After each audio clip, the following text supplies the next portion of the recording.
Welcome again, and good evening to each and every one of you. I am Sam Helmi. I'd like to welcome you all to today's webinar titled Formation Evaluation, Quick Look Interpretation by Engineer Wael Shaalan. I will give you an insight for today's agenda.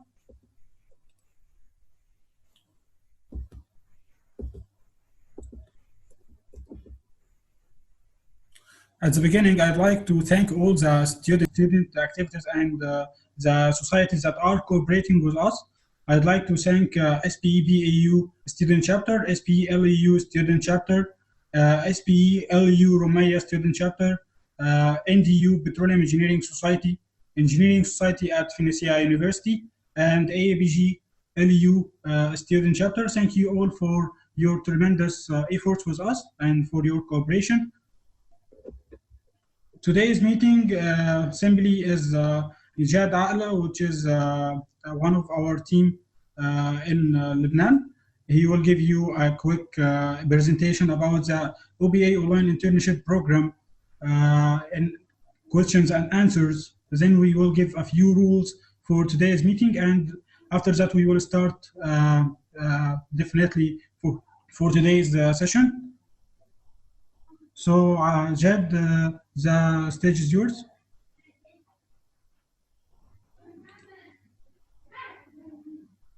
Okay, good evening, everyone. How are you? Okay, today questions about internship. So, some people are asking about if we prepare a proposal. Well, yes, we did a proposal for the internship.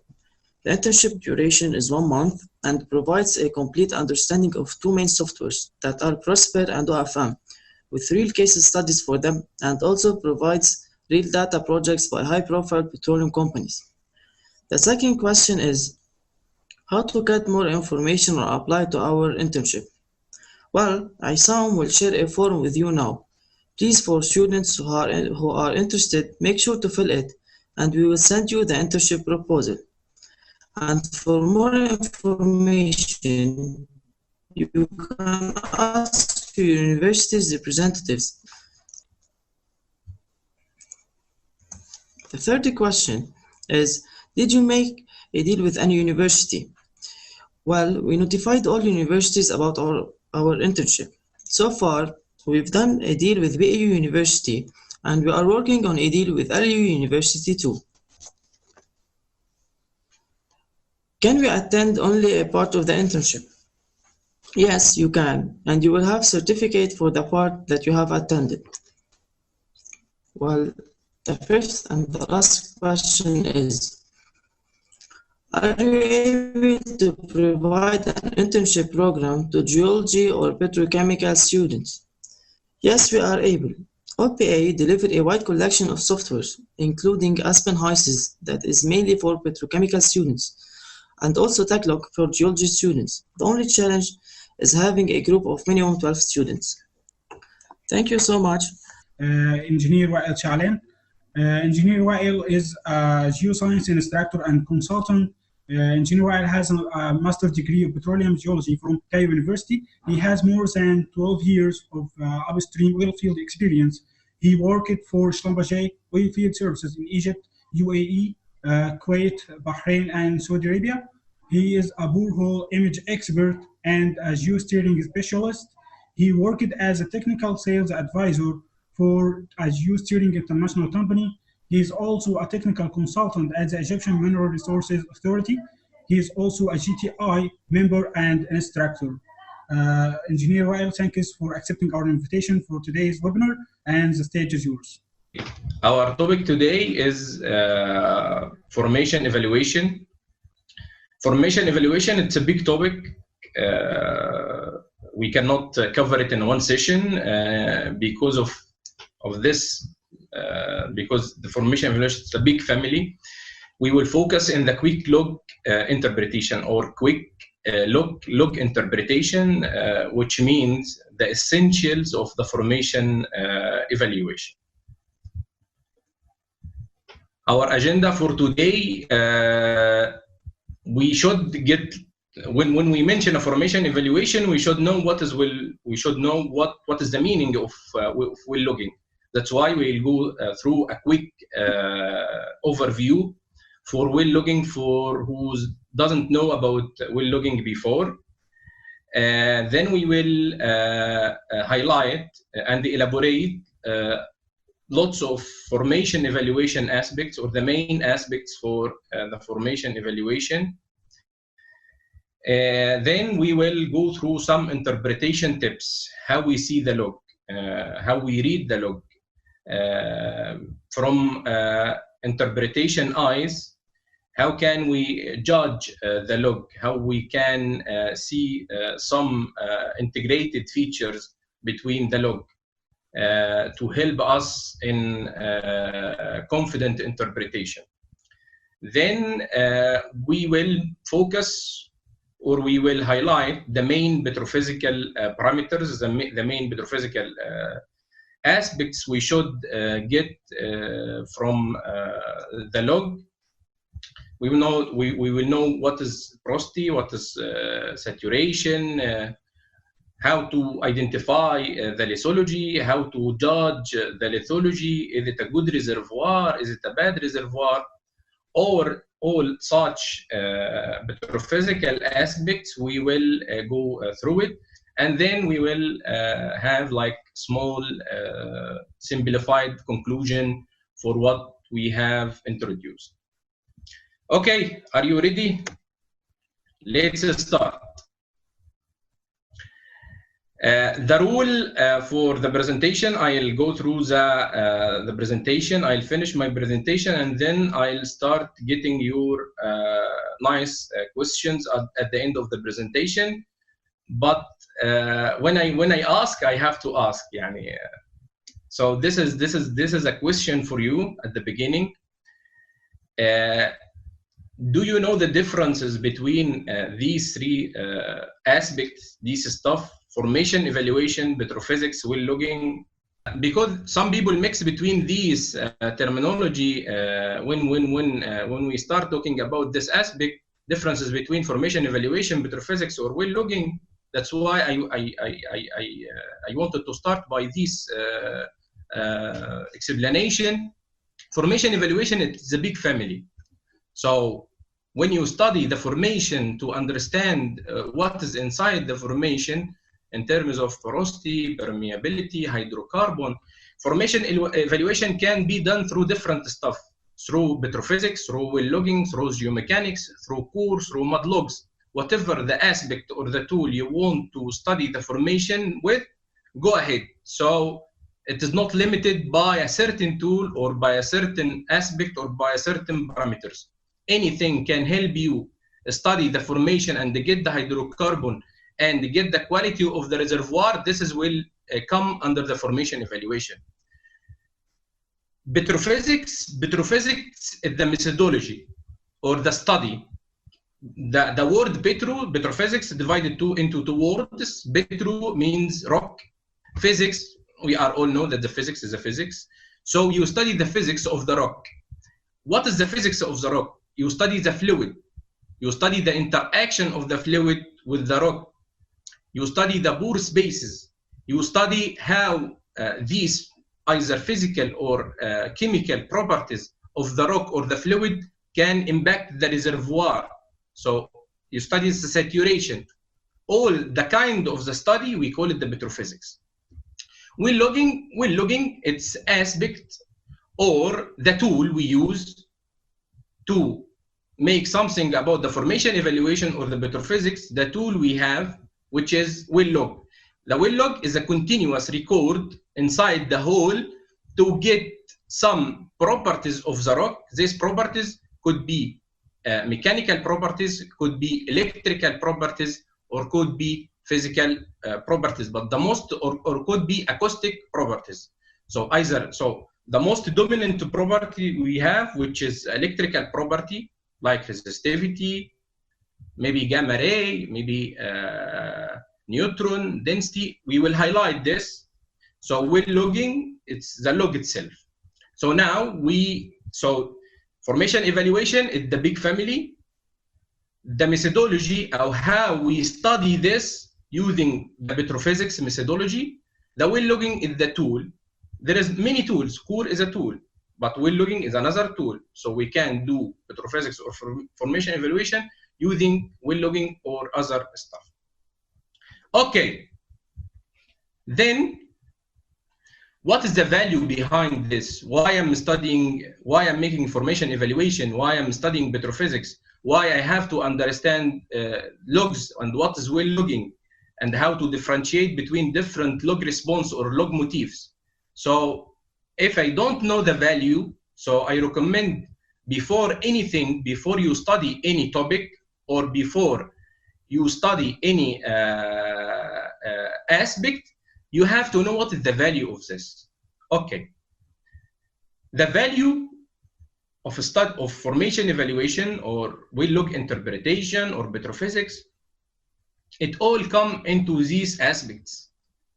So I want to understand the lithology. Why I want to understand the lithology? Mr. Hisham Saeed, please close your video. Mr. Hisham Saeed, please close. Thank you. Why I want to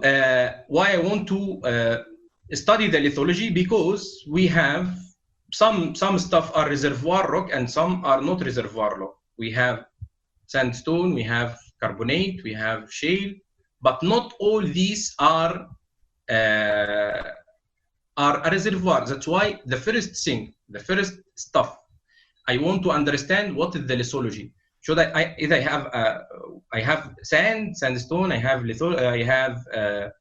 limestone, I have shale, I have dolomite, I have whatever. So I have to understand the lithology. So this is the first aspect of formation evaluation, to understand what is the lithology. If also I understand the lithology, I have to make a zones or to subdivide the, this will simplify the study for me to make subdivision. This is zone number 1, this is zone number A, this is zone number B, to make a formation tops. Then this will help me to make what we call reservoir delineation, or to correlate between different reservoirs. So this is the importance of getting the lithology, and then you correlate between this. If you like this lithology, you will start to look for similar lithology in other, after you finish the well, in other wells, you want to get similar lithology, like what you have. The second aspect is the porosity. Now I'm looking for sand or limestone, but now I should, if this sandstone is a porous sandstone or no. What is the value? Because porous base, this is the porous base, this is the one that will be occupied by hydrocarbon or by any kind of fluid, either gas or either oil. So if I have a sandstone and I know that sandstone is a good reservoir, but good reservoir based on what? If it's non-porous, non-permeable, so this is not a good reservoir. So sandstone is the lithology, then the porosity. Then after that, if I have a sandstone and it's a porous sand, but this sand doesn't have hydrocarbon, like has water. So what is the value? Maybe economical value, direct value, it is not there, but maybe we will use this well as a reference for other stuff. Because some people asked me, if I have a dry well, what is the value? They misunderstand that it has zero value. No, it doesn't have a zero value, but we can use it as a reference or to avoid drilling such reservoir, to look for hydrocarbon and other. So I have to understand the lithology, porosity, and then what is the fluid? Should I have oil, I have gas, I have water. So is it producible or no? This is, we will come to saturation. So after I understand that this is a good reservoir in terms of porosity and the lithology, so these pores contain oil or no, and what is the kind of this oil? At the end, what is the benefits of this? The benefits of this is to get the dollars, to get the money. If this amount is a good amount, is it economically to produce from this well or no? Maybe we have some hydrocarbon, but in terms of money, maybe it's not beneficial. That's why maybe I look to something else, or I should revisit my study and look for better reservoirs. From the first log to the log, so you see what I want to know. I want to know the lithology, as I mentioned. We will investigate, we will go deeper into each of these logs. We will know what is gamma ray, we will know what is resistivity, we will know what is density, we will know what is porosity. Don't worry. But just from the quick look, we have now we have the sand here. We got the difference between hydrocarbon and, so this is hydrocarbon and this is water or brine. Then we have gas, we have oil, or we have brine that indicate the porosity and indicate the fluid type as well. We will go through each of this, but this is the main target of studying logs, is to get this aspect, or to get this info about the reservoir.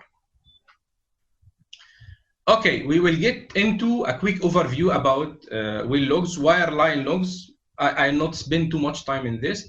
Wireline logs is a kind of well logging. We use it after drilling. So you enter the tool and then you get the measurement after drilling. This is a quick animation about wireline logging.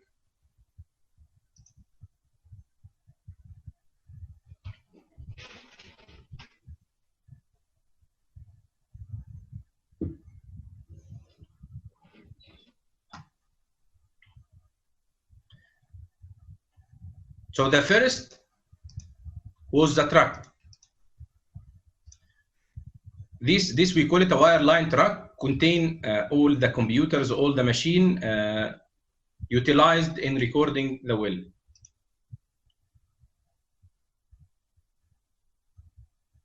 Then we make a rig up. The tool will be here, and then we will get the tool down into the hole. The tool, it's something like this, manufactured from good metallic alloy with some calipers or centralizers like this. So maybe I have like a one tool, or I have lots of tools.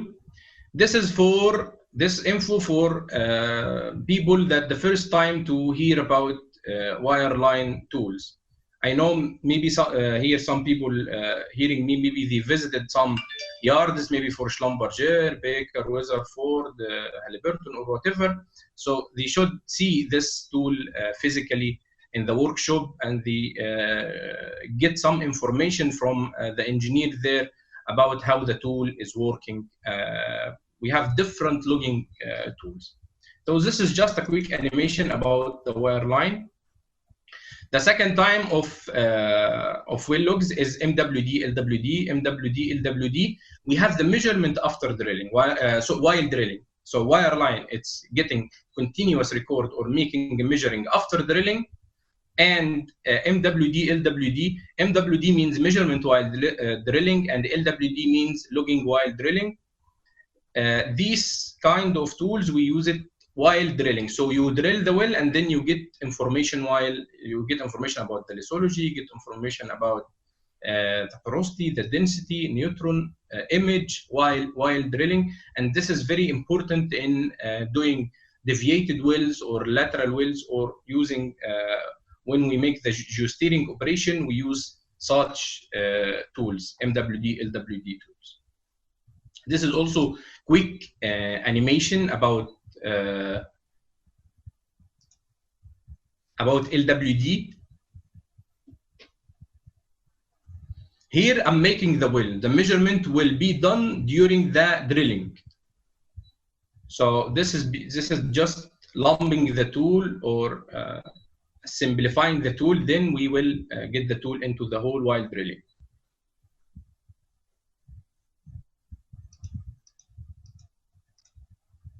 Okay, here it is. So now this is the bit, and this is, we call it the BHA, the borehole assembly, contains the tools I want to get the information. Then I'm drilling, and I'm recording. One of the important stuff for the MWD is to get what we call it survey. Survey, it's the inclination and the azimuth. Inclination is to know how much the angle of the hole. Is it 0, 10, 20, and so on, or getting higher when we make a deviation? And the azimuth, the direction. I'm directed to which direction?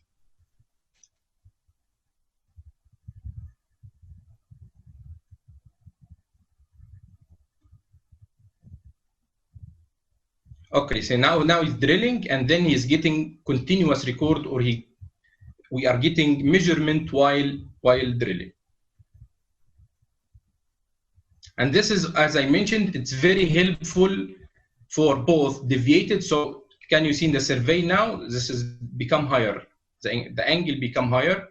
Then I'm targeting a target.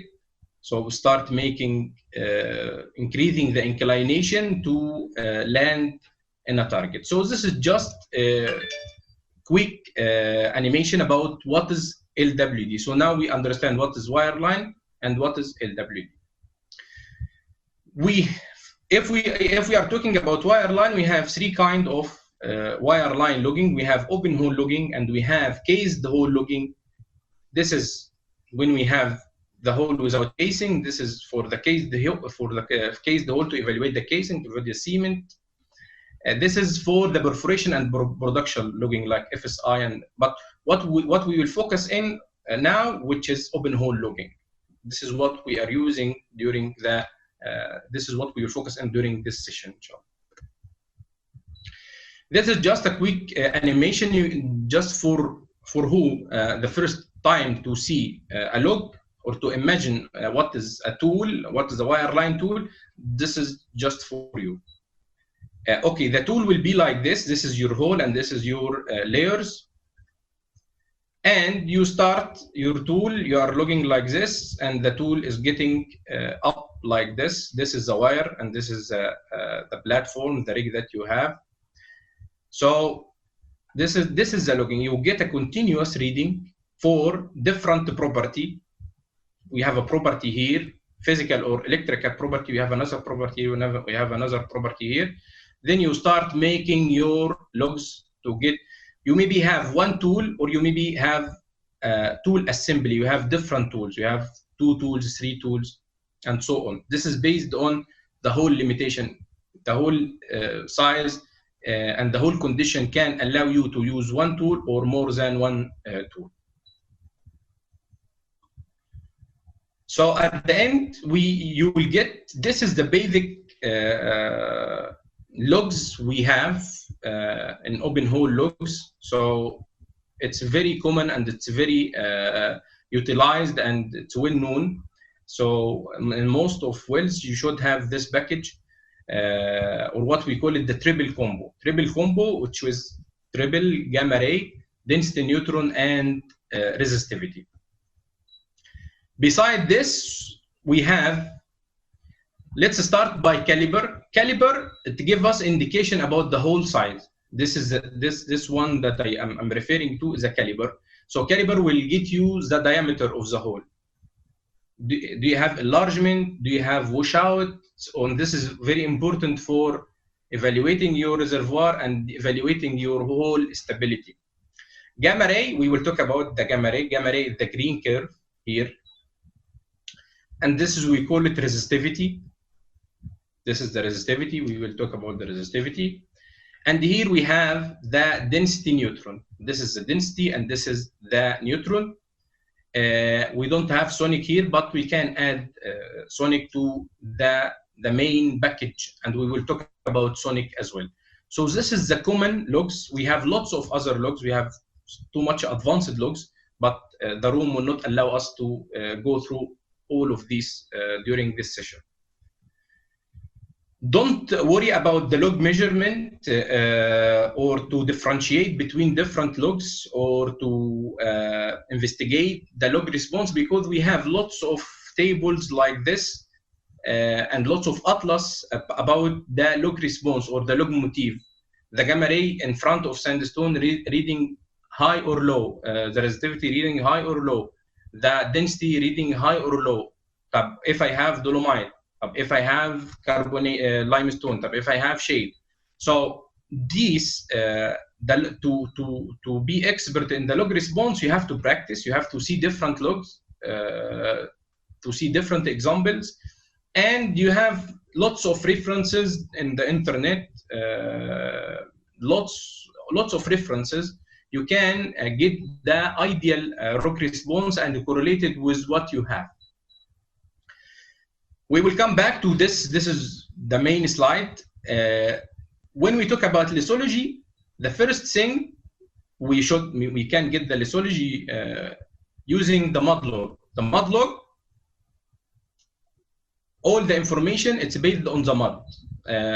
Maybe some of you in a contact with some colleagues who work as a mud loggers, and they are very familiar with this mud log. The basic info, we'll get it from the mud log to get the lithology while having the cutting. So we are drilling, and then the mud is holding the cutting, and then it go into shale shaker. Maybe most of you familiar about this process. And then we have like a well-site geologist or even a mud logger can describe these ditch cuttings we get out of the drilling, and to know if this ditch cutting is a sand under the microscope. Is it sand? Is it shale? Is it anhydrite? Is it carbonate? I'm considering that you understand this lithology. I don't know what's the background of most of you, but if you are petroleum engineers or geologists, you should know what I'm talking about. And at the end, if you have any question, I'll answer it. The description, if the sandstone, is it coarse grain? Is it fine grain? Is it stained with hydrocarbon? And also we will get gases. But just I want to share with you that the mud log, you can get the lithology from the mud log, or you can get the lithology from the core. But the core, it takes time to get the lithology out of the core. Maybe you get a detailed lithological investigation in a certain part, maybe detailed microscopic investigation based on the core report. But if you want to get the lithology very quick, you will have these logs. The first thing that gives you the first indication about the lithology, which is gamma ray. Gamma ray, maybe some people call it like a shaliness, not a lithology. Shaliness means the gamma ray indicating for shale, because gamma ray, it works based on what? Based on radioactive materials. We have it in the formation. Like what? Like uranium, thorium, potassium. So if the lithology contain uranium or thorium or potassium, this is mean that it has a radioactive material, which is very common in shale. Sand doesn't have these radioactive. Maybe in some rare or exceptional cases, we have sandstone contain radioactive elements or radioactive materials. So the first indication based on gamma ray that the high stuff is the shale and low stuff is the sand. So the first indication about the reservoir or the reservoir zone is using the gamma ray. When you have increase or a peak in gamma ray, you have non-reservoir or shale. When you have a drop or decline or decrease in the curve of gamma ray, you start getting your reservoir, which is with looking too much to the logs, you will know how much the value of the sand or the value of the shale. You will start be familiar with. Don't worry about this. This is important also in something we use it in petrophysical interpretation. We call it the V shale. What is V shale? V shale to calculate the volume of shale. As we mentioned that the gamma ray is indicating the shaliness, so we need to know what is the amount of shale that we have, not outside the reservoir, no, inside the sand itself. This is what we call it V shale, the volume of shale. We have an equation for calculating V shale. So gamma ray log minus gamma ray sand divided by gamma ray shale minus gamma ray sand. How to get this? The maximum amount, the maximum limit from here or from here, this 90, this is the value of shale. And the minimum value, this is the gamma ray of sand. So here, if you use this number, you will put here the 90, and then for sand, we will put this number, which is 15. And gamma ray log, it is the point in which you want to calculate the V shale at a certain point of the log. You will take this value. Now you have the maximum and minimum. So this is gamma ray shale and this is gamma ray sand. You will enter this parameter in this equation to get the V shale, and we will know what is the importance of V shale in the upcoming slides. SB also indicating for the shaliness, or for the it's like a potential, a spontaneous potential, but it will give us indication about the if we have like a sand or if we have a shale.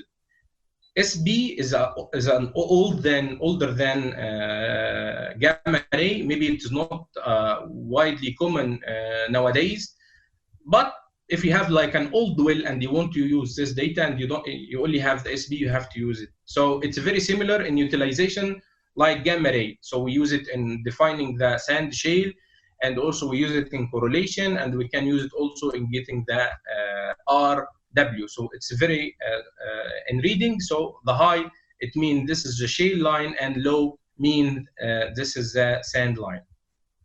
Okay, we will come to the second aspect of petrophysical aspects we use to evaluate our reservoir, which is porosity. What is porosity? Porosity simply can be described as the voids or the open spaces in the rock. So the rock, consists from matrix or solids or particles, and in between these particles we have voids. That's why this is the porosity. So the total volume is the bulk volume. Bulk volume consists of what? Consists of matrix volume and pore volume. So pore volume plus matrix volume will give us the bulk volume. What I'm concerning about is this parameter, which is the volume of pores. So if you see this one, this is the grain. If you have, for example, a sandstone consists of what? Consists of quartz grain. So this is the quartz grain, and this spaces, the open spaces between these matrix or between these particles, we call it what? We call it pores or porosity. This is just a simple like experiment for the people who first time to know about the porosity. This is the definition, and then we will see. This is very simple experiment. You can do it in home using a tube. You make like you get a tube and you put like some sand or some solids, and then you have a liquid, water or something. Then you start spilling your liquid into the tube, and to see. So now look. You will start see some bubbles getting out. These bubbles mean that the fluid or the water is getting into this based on what? Based on the pore spaces inside this sand. If it's very loose sand or have lots of pores, so it will get lots of bubbles, and very fast most of water here will come into. So to calculate to know initially or very simply the amount of pore, it's porous or no. So you divide the total amount of liquid, you spill it, then and after time, after getting this bubble and most of the, so then you substitute this from this, you get the amount of this is the amount of mist liquid will be equivalent to these pores. Okay, we have some classification for porosity. We have total porosity. Total porosity is the overall volume or the overall voids So if it's like this, the overall, we have voids here, we have spaces here, we have spaces here, and we have spaces here. So now this is the total porosity. So this one overall total porosity. Effective porosity is the connected stuff. Yani for example, shale has a porosity, but the porosity of shale, it's what? It's not effective porosity, it's ineffective porosity. But in this example, so this is the effective porosity. We have pathways between the pores, and this one, it's trapped stuff or enclosed stuff. So that's why we call it ineffective porosity. It will not make a big difference with us. That's why maybe I have to focus in maybe to reach the effective porosity, we have to do some extra astrophysical stuff. That's why we need to investigate what makes the porosity ineffective. The most dominant or the most effective parameters that makes the porosity ineffective, which is the clay or the shale or the shaliness. Why? Because clay, it had the sticky characters, and it can go and stick and fill between the pores. That's why it will make the flow not good and make the porosity not effective porosity. But this is depend on the structure of the shale or the clay. If it's so this is a clean sand, for example, the clean sand, it's okay. We don't have any kind of blocking stuff or shale stuff. Maybe if we have laminar shale like this one, will start reducing the porosity. This gray particle is a shale. If we have a structural shale, like particles will not affect too much. That's why we will have a similar amount of porosity. But the very dangerous type is the dispersed shale, the randomly oriented between pores, that this is block the pore stuff and will reduce. See how much the porosity we will get here, low amount. So to get the amount of shale, then you will start to see how much your porosity, is it effective or not effective. That's why I need to calculate V shale. Or further or more accurate stuff is to use core analysis. This can be done using core analysis as well, but it needs some time. This is the shale or clay under the microscope. We have some clay, it's healthy for the porosity, not affect too much the porosity, like kaolinite. The structure of clay will not affect too much. But we have some, this is under electric microscope or electronic microscope. And this is not coronavirus, huh? Because maybe some people look to this and got shocked. Because it's hairy like this, this hair, this can block the pores and reduce or eliminate the porosity. We have another classification for porosity. We have primary porosity and secondary porosity. Primary porosity, this is the original porosity. Original porosity, which is formed during the deposition of the rock itself. While deposition of the rock, the inherited porosity, we call it primary porosity. Secondary porosity or induced porosity, which come after the rock was formed already. After some time, it happens like diagenetic stuff or another process after sedimentation. Let's summarize it in fractures and vugs, which is the most dominant kind of secondary porosity. So either the small pores, the primary porosity inside the rock, or if we have a fractures or vug stuff, this fractures or vugs, it's we call it what? Secondary porosity. And the image is very helpful in identifying this. If I have time, I'll go through the image quickly and show you some example for fractures. Okay, so to summarize, now this is summarizing the porosity logs. The most common or the most utilized in petrophysical evaluation, the most common logs utilized in petrophysical evaluation is neutron logs, density logs, sonic logs, and this is based on what? This is based on fluid and matrix. Or this is advanced tools, NMR, nuclear magnetic resonance or combined magnetic resonance, CMR. And this is based on what? This is dependent only on the fluid and not concerning the matrix. We will focus on this stuff. Okay, we have density and we have neutron. Density and neutron, as I mentioned, the target of using density and neutron is for what? For porosity, to know the porosity. From neutron, you can get the direct measurement of porosity. And from density, you can get the value of porosity based on some equation or based on some calculation. Neutron, it depends on what it has, like a source, a chemical source, and then based on the amount of hydrogen in the formation, the counts, if I have more high pore spaces or high hydrogen in the formation, that's why I have less count, then I have high porosity, and vice versa. If I have less hydrogen, I'll have a higher count, then I have less porosity. Density, this is based on the gamma ray and electron density of the rock itself. If I have higher electron density, it will colloid more with the particle, then I have higher density, and vice versa as well. So this is the density. So if I have more porous stuff, it will give us less density. If I have less pores or dense stuff, it will give us high density.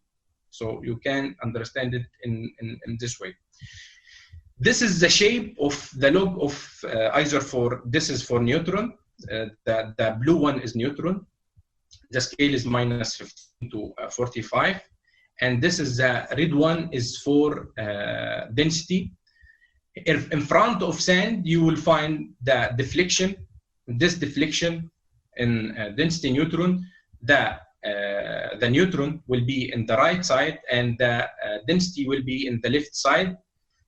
We use this one also too. So once I have the deflection in the right side and the neutron in the right side and density in the left side, this means that you have sandstone or porous medium. Okay, also if I have the big separation like this big separation, this is indicate that I have a gas, and the normal separation indicate I have a liquid. Either the liquid means oil or water, and then we will need another tool to differentiate between oil or water. We will go to another tool, which is the resistivity tool later. Okay, now how to calculate the porosity based on the density? We use a simple equation. This is the phi, or this is the porosity. Rho means the density. This is rho matrix, so the density of the matrix itself. This is the rho bulk. We will get it from the log. This is the rho matrix, same like this one, and this is the rho fluid for the drilling fluid you have. Don't worry about this. The rho matrix, you will find different tables. So you can, for example, for sandstone 2.65 or calcite 2.71. So this is, you can get it from, it's a given, no issue about it. So this one, the one we will get it from the log. And this one also based on the fluid we have, you can put it. So at the end, you will get your porosity. So you will get your porosity based on what? Based on density. There is some charts, just you get the value from the log, and then you use like this, and then you start getting how much the porosity you have. So firstly, is it quartz, is it calcite, is it dolomite? So you get the reading from log, then you go like this, and then like this, you get the porosity. If you don't want to make the calculation, there is many softwares can do lots of stuff. You can do it in Excel. So sonic log also one of the important logs, and we use it. Sonic is based on what? It's based on acoustic properties.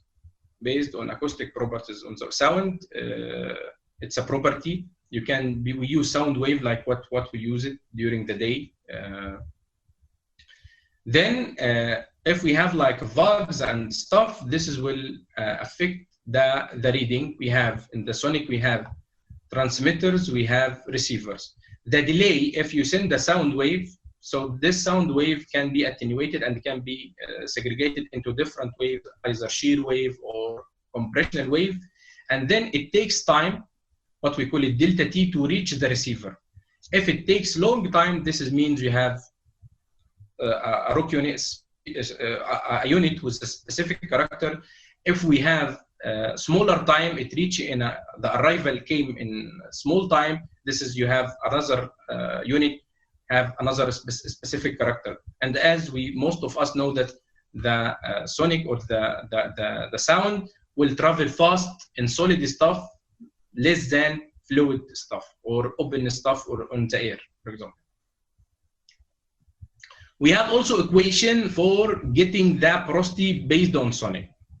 Very similar, very similar, but just instead of making the matrix here, we will make it here. So what we get from sonic, the reading here is what the travel time, the delta T. Delta T, you get the delta T from log from here. Okay, for the area or the interval you want to calculate the porosity in this. And then this is also will be given. You can get it from lots of sources, and it's well known. And this is also for the fluid. You can input it. Here, the reading you get it from log, and then you can calculate your porosity. You get your porosity. So this is a porosity based on sonic. So this is summarizing the porosity. This slide will summarize the porosity. Phi T, which is the total porosity. Total porosity, you get it from neutron. This is phi N from neutron and phi D from density. Divided by 2, you will get what? The total porosity. This is the total, whatever primary, secondary, effective, non-effective. This is what? The total porosity you have. Okay, so to get the effective porosity means what? Means the effective stuff that the pores connected to each other, as I mentioned before. So you get here the phi T, and then you get your V shale from the gamma ray, as we explained before. Gamma ray V shale multiplied by porosity of shale, then you will get what? You will get the effective porosity. Then the sonic will give you the primary porosity to get the total, and this to get the sonic out of this one, you will get the secondary porosity. So this is what? This is secondary and this is sonic. This is total and this is sonic, and this is what? The secondary porosity. So now you get different kind of porosity based on what? Based on the logs that we have mentioned in the previous slides. Okay, we will come to this aspect, which is the fluid type. The fluid type, it's based on what? It's based on resistivity. The fluid type, we use a resistivity to know, is it oil, is it gas, is it water? Resistivity, as most of us know, it's like based on Ohm's law, the conductance, how the current can flow in a unit. Is it conductive? The current will pass very fast. Is it resistive? The current will take time or will find some resistance to pass through this units. That's why electrical or resistivity property of the rock will be very helpful, mainly for the fluid, to identify the fluid type. We have two types of resistivity logging. We have lateral log and we have induction. Lateral log, this is normal resistivity measuring because we use it in water-based mode. So you have transmitter or receiver, direct measurement. This is what we call it lateral log in water-based mode. If you have oil-based mode, you will need induction resistivity. Induction, it needs a magnetic coil because we induce current in the formation. Because the mud it is resistive. The mud itself, if it's oil-based mud, the mud itself is resistive. So you need it will pass in the mud. It's a magnetic field. Then it will induce current in the formation. Then you will get your resistivity. So this is the two types, the common two types. This is simply summarized that we have maybe under each type we have different kind of tools. Very important when we talk about the resistivity is to understand the resistivity profile. What is the resistivity profile? The resistivity profile related to your hole or the diameter of invasion. Because as I mentioned,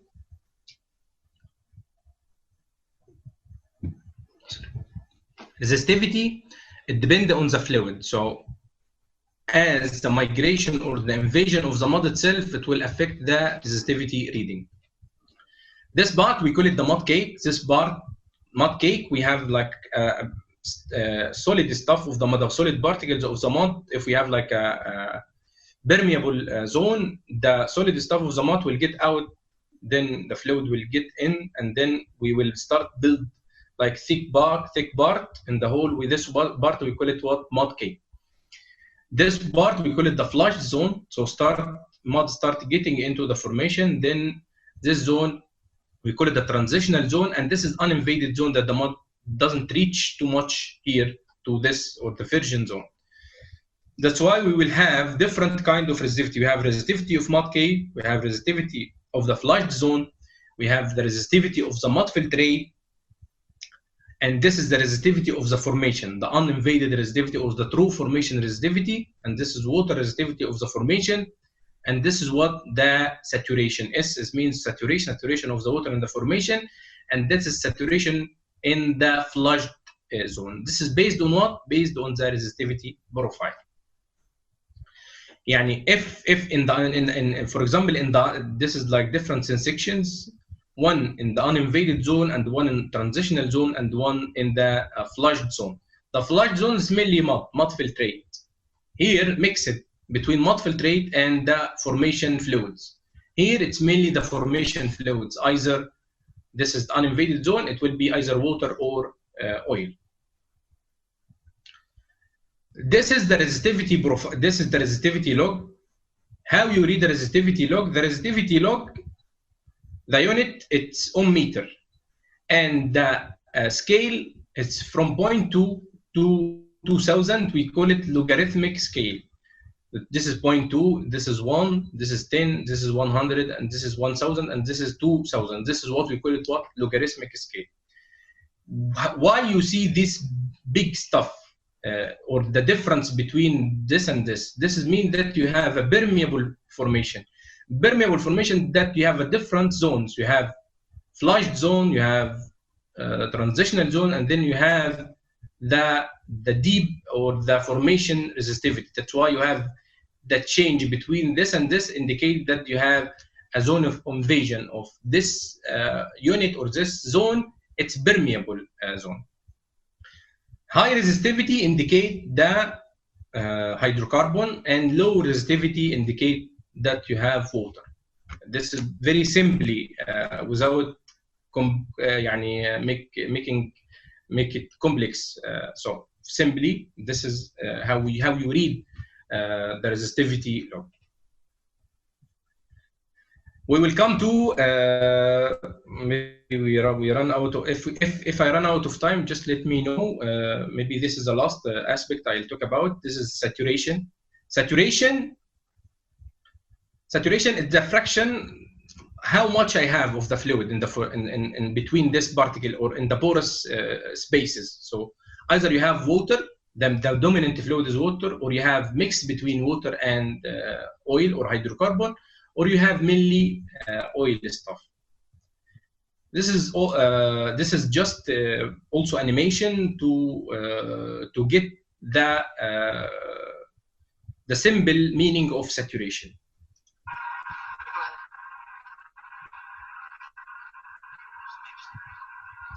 This guy is have like an oil stuff. We will put the oil into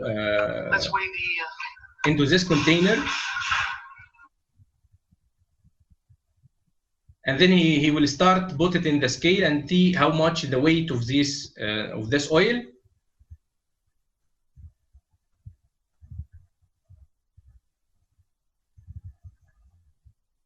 And then we put another the container, and he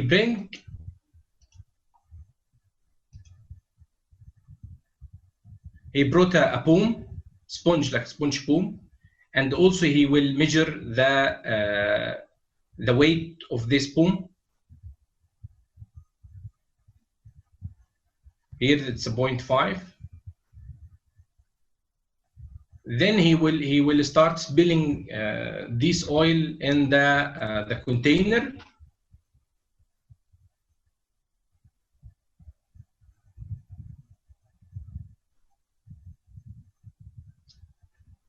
And he will see also how much the weight of the oil. Let's see, we'll start adding. He start adding oil till he reached like 9.5 pound.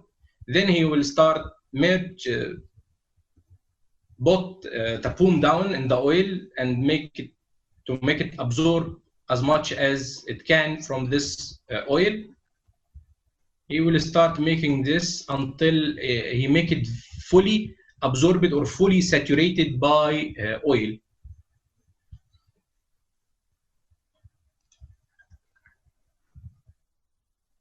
Then he will put it again in the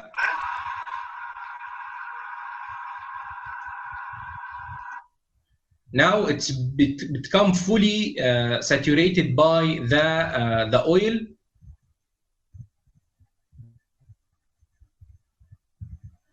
So now it's become how much? It's become 2 points, so around 1.5 pound more.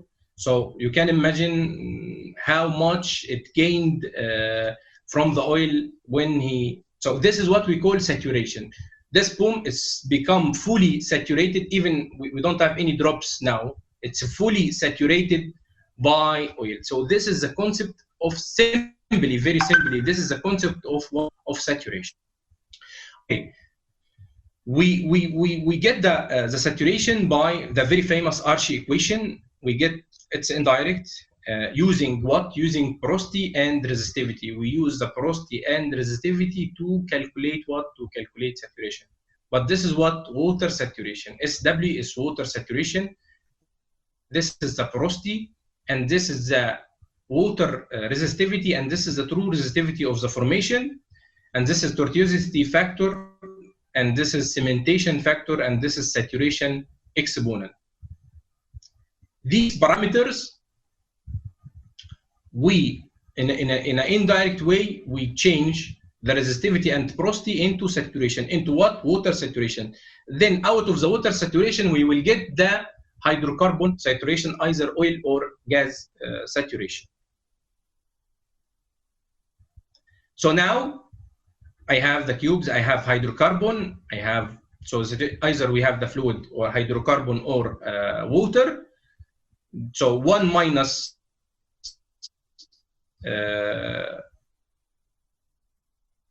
SW is the water saturation, we will get us the hydrocarbon. And water saturation, we will get us the volume of water, and this is the volume of the rock itself. So now I can get the hydrocarbon. This is the most important aspect for me. Differentiate how much the lithology. I can know the lithology, is it sand or shale, and even inside the sand I can know the phi shale, how much shale I have, and based on the log I can differentiate between hydrocarbon and water, and even I can the resistive stuff is hydrocarbon, and the conductive stuff or the less resistive stuff will be water, and I can place the oil-water contact between the hydrocarbon and water, and I can know the porosity. And based on the separation, as I mentioned, if the neutron, the separation very big like this will indicate gas, or if the separation like this, indicating I have a porosity or I have a fluid. But to differentiate between oil and water, I have to look to the resistivity curve. This is just very summarized slide about the what we have talked in terms of resolution. This one, that means the depths of investigation increase. So this means that the depths of investigation increase, and going like this direction, the resolution increased. So the most common, the most the highest depths of investigation is what? Is the induction log, and the lowest one in terms of depths of investigation is the depth meter or the micro resistivity. I hope I have time to give a very hint about borehole image. So it's like we have a function. If we have the higher depths of investigation, we will have less resolution, and if we have higher resolution, we will have less depths of investigation. Okay. Just very quickly, I'll mention the image. The image is this one. One is a micro resistivity image. Have the image contains like bed like this.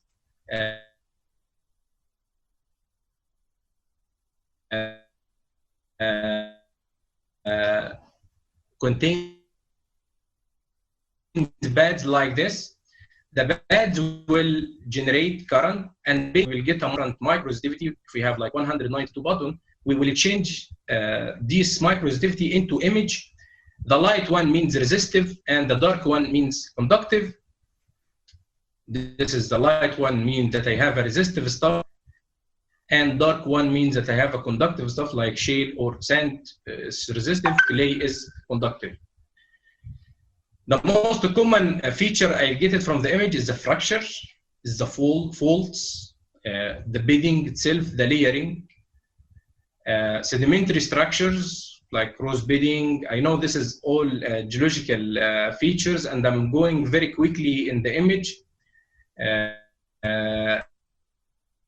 just to get something about breakout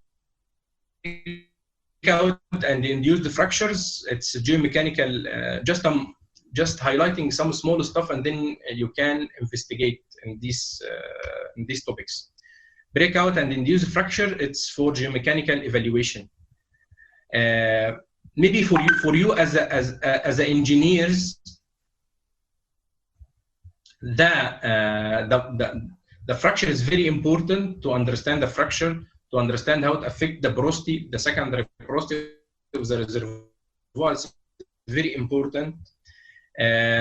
Image is very important in determining the fracture. So maybe the most important tool or the only tool, what we get from the image are closed.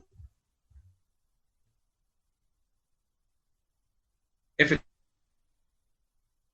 does not contribute in the porosity. So this is important aspect we get it from the image. This is our conclusion. Just to conclude what we have presented, we talk about the quick unit, mainly for a reservoir unit. The first thing is to understand saturation, and that you can get one of this out of the 100%, and you know the exact percent of the either or of the oil or of the gas, as making that the oil stuff is 100%, so you can get gas or you can get the oil or you can get the water, but the most important for us is the hydrocarbon or oil stuff, to get how many barrels that you have. Okay, that's it. I wish you get something beneficially out of this presentation, and you are most welcome for any questions. So we have a student asking the output of gives us more resolution and more percentiles about the porosity and the different is it movable fluid, if it's not movable fluid. This information, it's very detailed information, and I cannot get it from the conventional logs. I cannot get it from the porosity, the normal neutron density sonic logs. Okay, you have another question. Is that can we drill without using logging? without logging? Can we drill without using logging? For me, يعني I didn't see this example, but at least you have the mud log.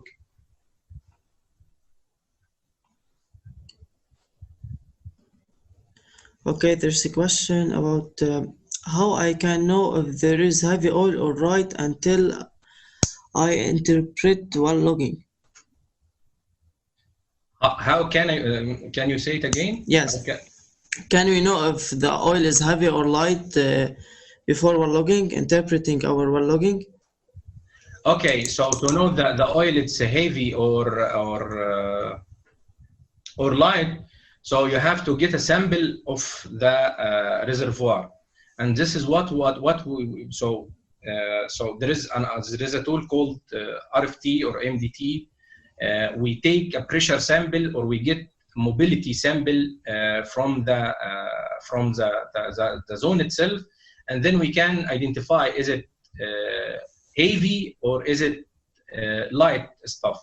Maybe there are some indications from the logs based on porosity and permeability, but you have to, at least you should get, the first time you have to get a real sample, physical sample from the this heavy oil, and then to calibrate this signature to your log reading, and then you start to have your calibration, so then you can get it directly from the log without getting the sample. But at least you have to get one time sample for this character.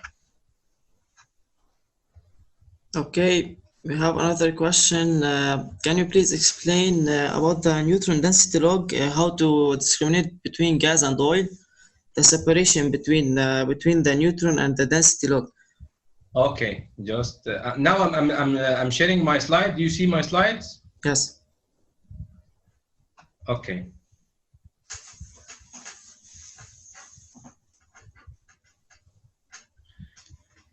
So first of all, when you have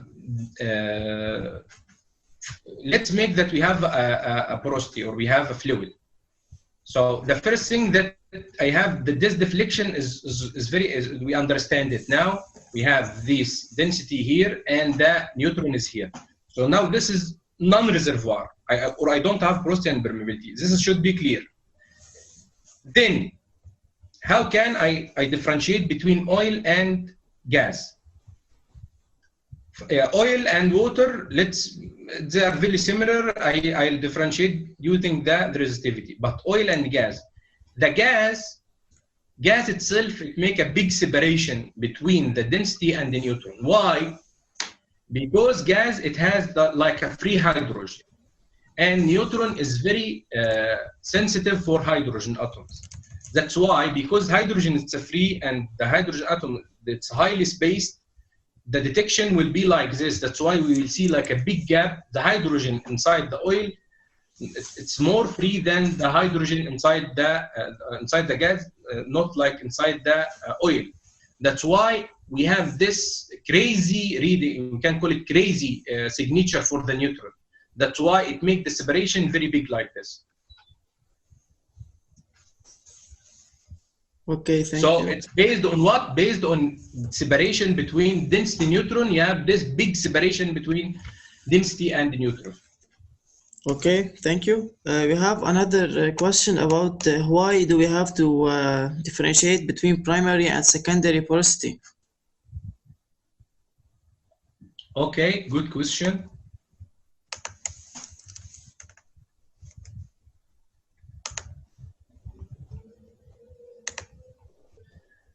Why we want to differentiate between primary and secondary porosity? Because most of time, the most captured porosity, it is the original porosity or the matrix porosity.